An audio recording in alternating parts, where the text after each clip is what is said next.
ಸೌಮ್ಯ Satish YouTube ಚಾನಲ್ಗೆ ಸ್ವಾಗತ ಸುಸ್ವಾಗತ. ನನ್ನ ಎಲ್ಲ ವೀಕ್ಷಕರಿಗೆ ಈ ದಿನದ ವಿಡಿಯೋದೊಂದಿಗೆ ನನ್ನ 2 ಪದಗಳು. ಮನೆಯೇ ಮಂತ್ರಾಲಯ, ಮನಸ್ಸೇ ದೇವಾಲಯ. ಫ್ಯಾಮ್ಲಿ ಜೊತೆ ನಾವು ಫಸ್ಟು ಖುಷಿಯಾಗಿದ್ದರೆ ಖಂಡಿತ ನಾವು ಎಲ್ಲ ದೇಗುಲಗಳನ್ನು ಸುತ್ತು ಬಂದಷ್ಟು ಸಂತೋಷ ನಮ್ಮ ಮನೇಲಿ ಇದ್ದೇ ಇರುತ್ತೆ. ಈ ವಿಡಿಯೋನಲ್ಲಿ ಪಿಕ್ಸ್ ನೋಡ್ತಾ ಇದ್ರೇ ನನ್ನ ಎಲ್ಲ ವೀಕ್ಷಕರಿಗೂ ಅರ್ಥ ಆಗಿರುತ್ತೆ. ಸೊ ನಮ್ಮ ಫ್ಯಾಮ್ಲಿ ಇವತ್ತೆಲ್ಲೋ ಹೊರಗಡೆ ಹೋಗ್ತಾ ಇದ್ದೀರಿ ಅಂತ. ಹೊರಗಡೆ ಸುತ್ತೋ ಅಷ್ಟಂತೂ ಇನ್ನೂ ಫ್ರೀ ಬರ್ಡ್ಸ್ ಸದ್ಯಕ್ಕೆ ಆಗಲಿಲ್ಲ. ಆದರೂ ಸಹ 9ನೇ ತಿಂಗಳು ಬಸ್ರಿಯಾಗಿದ್ದಾಗ ಡಿಲ್ವರಿ ಆರಾಮಾಗಿ ಆಗಲಿ ಅನ್ನೋ ಬೈಕೆ ಪ್ರತಿ ಹೆಣ್ಣು ಇರೋ ಬರೋ ದೇವ್ರಿಗೆಲ್ಲ ಹರಕೆ ಹೊತ್ಕೊಳ್ಳೋದಂತೂ ಕಾಮನ್. ಸೊ ನಾನು ಅದೇ ಸಿಚುವೇಶನಿಂದ ಬಂದಿದ್ದೀನಿ ಅಲ್ವಾ. ಆ ಟೈಮಲ್ಲಿ ನಾನು ತುಂಬ ಹರಕೆನೇ ಹೊತ್ಕೊಂಡಿದ್ದೆ. ತುಂಬ ದೂರ ಬರ ಅನ್ನೋದಕ್ಕಿಂತ ಸಣ್ಣ ಪುಟ್ಟ ಹರಕೆನೇ ಹೊತ್ಕೊಂಡಿರೋದು. ಸೊ ಅದು ಮೊನ್ನೆ ಕೋಲಾರಮ್ಮ ತಾಯಿಗೆ ಮೊಗ್ಗಿನ ಜಡೆ ಹಾಕಿ ಒಂದು ಹರಕೆ ತೀರಿಸಿದೆ.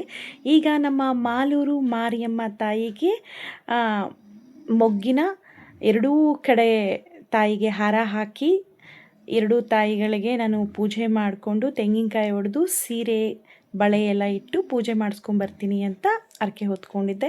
ಸೊ ಆ ಹರಕೆನ ತೀರಿಸೋದಕ್ಕೆ ಇವತ್ತು ನಾವು ಮಾಲೂರಿಗೆ ಟ್ರಾವೆಲ್ ಮಾಡ್ತಾಯಿದ್ದೀರಿ. ಈ ವಿಡಿಯೋನಲ್ಲಂತೂ ನಿಮಗೆ ಪ್ರೊಜೆಕ್ಟ್ ಆಗ್ತಿದೆ. ಕಾರ್ ಓಡಿಸ್ತಾ ಇರೋದಂತೂ ನನ್ನ ಮಗಳೇ, ನಿಜ ನನ್ನ ಮಗಳೇ ಓಡಿಸ್ತಾ ಇರೋದು. ನೋಡಿ ನೀವು ಬೇಕಾದರೆ ಎಷ್ಟು ಚೆನ್ನಾಗಿ ಓಡಿಸ್ತಾ ಇದ್ದಾಳೆ, ಎಷ್ಟು ಚೆನ್ನಾಗಿ ಗೇರ್ನೂ ಸಹ ಚೇಂಜ್ ಮಾಡ್ತಿದ್ದಾಳೆ. ಮಾಲೂರು ಮಾರಿಯಮ್ಮ ತಾಯಿಗೆ ಅಭಿಷೇಕನೂ ಮಾಡಿಸ್ತೀನಿ ಅಂತ ಒಪ್ಕೊಂಡಿದ್ದೆ.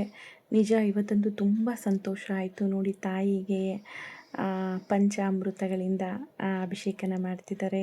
ನೀರು, ಹಾಲು, ಮೊಸರು ಎಲ್ಲದಿಂದ ಅಭಿಷೇಕ ಮಾಡ್ತಿದ್ದಾರೆ. ಮತ್ತು ವಿಶೇಷವಾಗಿ ನಾನು ಹತ್ರ ಇದ್ದು ಮಾಡಿದ್ದು ಒಂದು ಖುಷಿ ಆದರೆ, ಇನ್ನೊಂದು ನನ್ನ ಮಗಳ ಕೈಯಲ್ಲಿ ನನ್ನ ಕೈಯಲ್ಲೇ ಅಲ್ಲಿರುವಂತಹ ಯಾರು ಅಭಿಷೇಕ ಮಾಡ್ತಿದ್ದಾರೆ ಅಲ್ಲಿ ಪೂಜಾರಿ ಸ್ವಾಮಿಗಳು ನನ್ನ ಕೈಯಲ್ಲೂ ಕೊಟ್ಟು ಆ ತಾಯಿಗೆ ಹಾಲು ಮೊಸರು ಎಲ್ಲ ನಾನು ನನ್ನ ಮಗಳಿಬ್ಬರು ಹಾಕಿದ್ರಿ.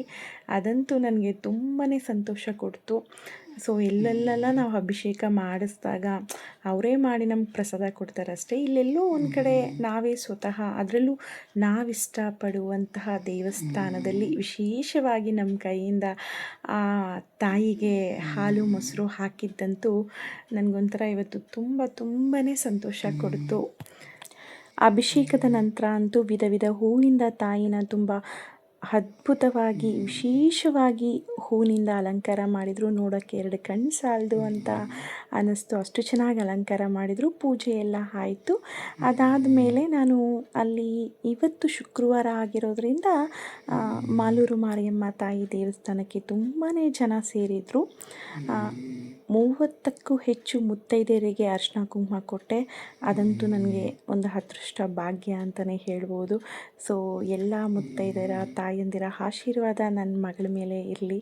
ನನ್ನ ಮಗಳಿಗೆ ಆ ದೇವರು ಎಲ್ಲ ಮುತ್ತೈದೆಯರ ಆಶೀರ್ವಾದದಿಂದ ಆರೋಗ್ಯ, ನೆಮ್ಮದಿ, ಸಂತೋಷ, ವಿದ್ಯೆ, ಬುದ್ಧಿ ಎಲ್ಲ ಕೊಟ್ಟು ಆ ತಾಯಿ ಕಾಪಾಡಲಿ ಅಂತ ಕೇಳ್ಕೊಳ್ತೀನಿ. ಒಂದು ತಾಯಿಗೆ ಇದಕ್ಕಿಂತ ಇನ್ನೇನು ಆಸೆ ಇರುತ್ತೆ, ಅಷ್ಟೇ ಅಲ್ವಾ. ಎಲ್ಲ ಮುತ್ತೈದೆಯರಿಗೆ ನಾನು ಅರಿಶಿನ ಕುಂಕುಮ ಕೊಡ್ತಿದ್ರೆ ನನಗೊಂಥರ ಅಲ್ಲಿರೋರೆಲ್ಲ ನನ್ನ ಫ್ಯಾಮ್ಲಿ ಜೊತೆ ನಾನು ಹೋಗಿದ್ನೇನೋ ಅನ್ನೋ ರೀತಿ ತುಂಬ ಚೆನ್ನಾಗಿ ಮಾತಾಡ್ತಾಯಿದ್ರು. ಈ ಖುಷಿಗಿಂತ ನಮ್ಮ ಜೀವನದಲ್ಲಿ ಇನ್ನೇನು ಬೇಕು ಹೇಳಿ. ಇನ್ನು ಈ ದಿನ ಮಾಲೂರು ಮಾರಿಯಮ್ಮ ತಾಯಿಗೆ ನಾನು ಕೊಟ್ಟಂತಹ ಸ್ಯಾರಿ ಇದಾಗಿದೆ. ನಂಗೆ ತುಂಬ ಇಷ್ಟ ಆಯಿತು. ತಾಯಿಗೆ ಪ್ರೀತಿಯಿಂದ ಕೊಡ್ತಾಯಿದ್ದೀನಿ ಅನ್ನಿಸ್ತು. ತಾಯಿಯ ದರ್ಶನ, ದೇವಸ್ಥಾನ ಮುಗಿಸ್ಕೊಂಡು ಇನ್ನು ಮಾಲೂರಲ್ಲಿ ನಮ್ಮ ತುಂಬ ರಿಲೇಟಿವ್ಸ್ ಇದ್ದಾರೆ. ಸೊ ಈ ವಿಡಿಯೋನಲ್ಲಿ ಕಾಣಿಸ್ತಾ ಇದ್ದಾರಲ್ಲ, ಇವರು ನನ್ನ ಮಗಳಿಗೆ ದೊಡ್ಡಪ್ಪ ಆಗಬೇಕು.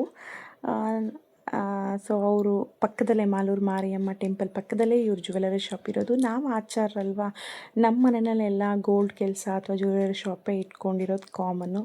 ಸೊ ಅಲ್ಲಂತೂ ಅಂಗಡಿಗೆ ಕರ್ಕೊಂಡೋದ್ರೆ ನನ್ನ ಮಗಳಂತೂ ಅಲ್ಲಿ ಪಳ ಅಂತ ಹೊಳಿತಾ ಇರೋ ಲೈಟ್ಸು, ಬೆಳ್ಳಿ, ಬಂಗಾರ ನೋಡಿ ತುಂಬಾ ಇಷ್ಟಪಟ್ಬಿಟ್ಲು ಅನಿಸುತ್ತೆ. ಅವಳ ಹೆಸರಲ್ಲೇ ಬಂಗಾರ ಇದೆ.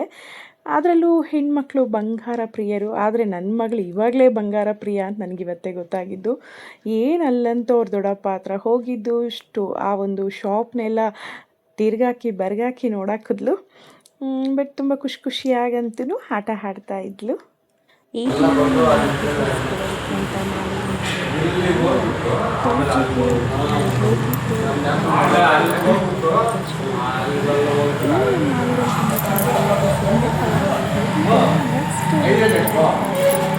Thank you so